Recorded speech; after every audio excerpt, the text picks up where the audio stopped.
Mm. Hey, good morning, friends. Mark Holmes here with my buddy Cowboy Joe Boo. And as always, thank you guys for watching, commenting, and subscribing to the Joe Boo Sports Report. Without you guys, this literally does not work. Let's get open for business here on this Sunday morning. I know we don't have football, but did you see what I just did there? You check that out? Boom. I got myself, I finally did it, hooked up the switch and stuff. And here's the thing that I believe in.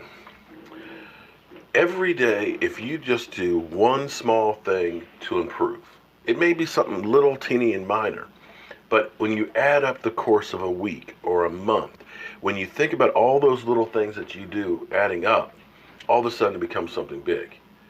And what I always try and do at the end of the day is always try and get that one little, if I can just do one more thing today, it means it's one thing less I have to do tomorrow.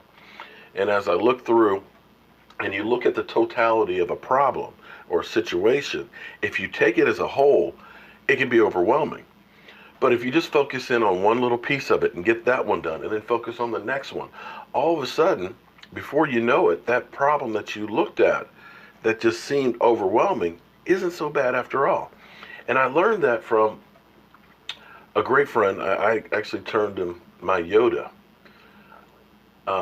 Alex Lucas, and he's about 85 years old right now. But I remember the first big job I had to do. I had to build out a 20,000 square foot furniture store. And they came to me and said, "Can you do this job?" And I was like, "Yeah, sure, no problem." Bullshitting my way through it. And I went to Alex, with them, I was real confident. "Oh, yeah, no problem. We got this covered." And I went to Alex and I was, "Alex, they want me to build a 20,000 square foot furniture store. I've never done anything like that before. This is huge." He said, "Hold on. He said, "Do you know how to hang a sheet of drywall?" I said, "Yeah." He said, "Well, hanging 1,000 of them all go up the same way." So as we look through as our season goes, that's what the Cowboys have been doing. They've been slowly taking care of a little piece here. Let's take care of getting, Randall Cobb. Let's take care of bringing back Jason Witten. Let's go through and get a Robert Quinn or a Covington or a George Iloka. They've been taking all of the little pieces bit by bit by bit. And they've been working on contracts. We've got now DeMarcus Lawrence taken care of. He's gotten the shoulder surgery, so hopefully he'll be ready for week one. And the next on the list, I think, to be taken care of for a couple of reasons is Amari Cooper. And Amari Cooper, you got to love what he's saying out there. And in this fact, I love this with our team in general as we sit 144 days, 10 hours, 26 minutes away from kickoff of the 2019 season. But what Amari Cooper said, "I love it here. I've been really happy ever since I got here. There's no complaints. I feel blessed. So, of course, I would love to be a Cowboy for the remainder of my career." And you can see that difference on the field because let's understand this. A lot of people will say, but let's go back to the season before when Derek Carr was the hottie quarterback out there. Derek Carr, he's a great quarterback. He was actually an MVP candidate. So you had that guy throwing to Amari Cooper. And in the beginning of the season last year, with Oakland, in six games, 31 targets, 22 completions, 280 yards, 12.7 average with one TD. That's it. That was with Derek Carr, who was thought to be a great quarterback. In fact, a quarterback who got a $125 million extension. And right now, the Raiders are thinking about whether we want to keep that guy. I know there's a lot of people on the Raiders bandwagon and everything else because of all these great moves they've done. We'll see if it translates to any victories. I'm betting that all of these pieces that they've put through, the upheaval that they've gotten, it's not going to immediately have an impact. But John Gruden's got a 10-year contract, so what does he have to worry about? But the same player in 9 games with the Dallas Cowboys Okay, just 3 games more. Went from 280 yards to 725. 13.7 average. A yard more per catch average. It went from 1 TD to 6 TDs. Yeah. And that's with coming in cold. That's with no training camp. That's not working with Dak ever, as opposed to being under Derek Carr his whole career. So you look at that and you say, yeah, that guy, you definitely want to lock him down.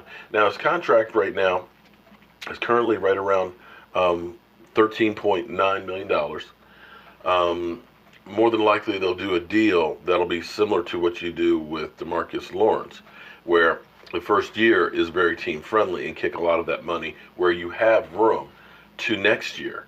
So it ends up basically saving you some more money as far as the cap goes. And by doing so, then you've got now more money to go ahead and work on getting Dak Prescott signed. And so the dominoes will continue to fall. And more than likely what I see the Cowboys doing, because I don't think I have it up in here, but let me see. Let me pull it up real quick.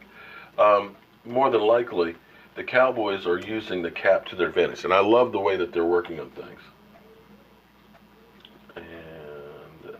Dallas Cowboys. I love using, if you ever want to know where I get my stats as far as the cap goes, the Sports Track has theirs, and I like to use over the cap. All right, so currently right now, as we sit right now, we have $19.7 million in cap space with our current liabilities, and as I go down, see Amari Cooper right now is that $13.9 million hit.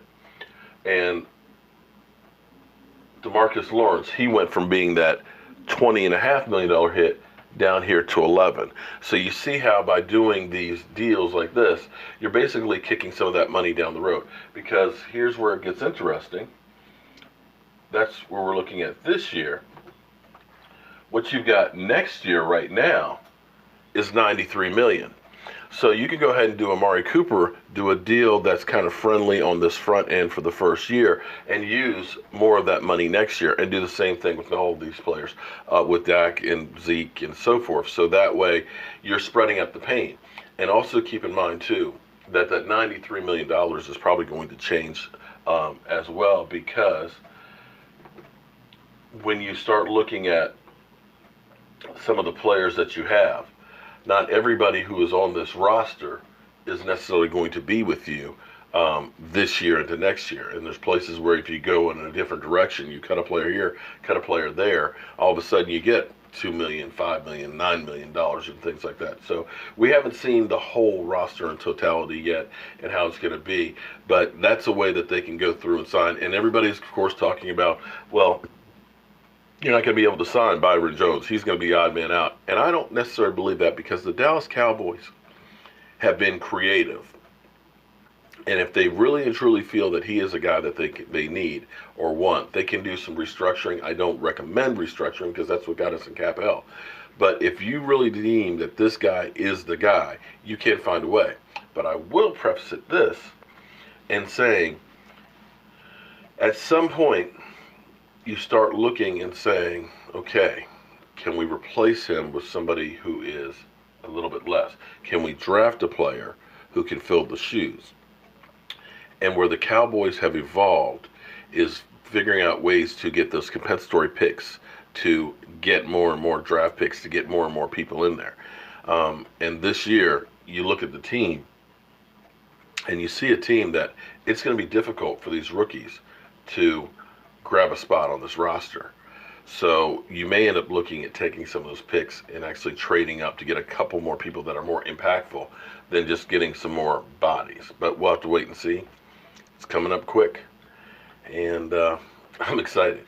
But they'll get Amari Cooper done. Then I think they'll get Dak done. And then I think they'll start looking at possibly Zeke and then Byron Jones. But then again, what do I know? I'm a guy with a day job and a voodoo doll. And I just love sitting behind here. So remember, guys, take one day at a time. And each day, make sure you tell everybody you love them. Make sure everybody knows how you feel about them.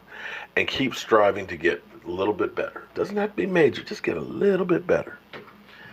So as always, friends, I want to thank you all for watching, commenting, and subscribing to the Joe Blue Sports Report. Who else out there is going to be watching the Masters? See if Tiger Woods can finally win another major. Anybody? Anybody? I'll see you guys soon.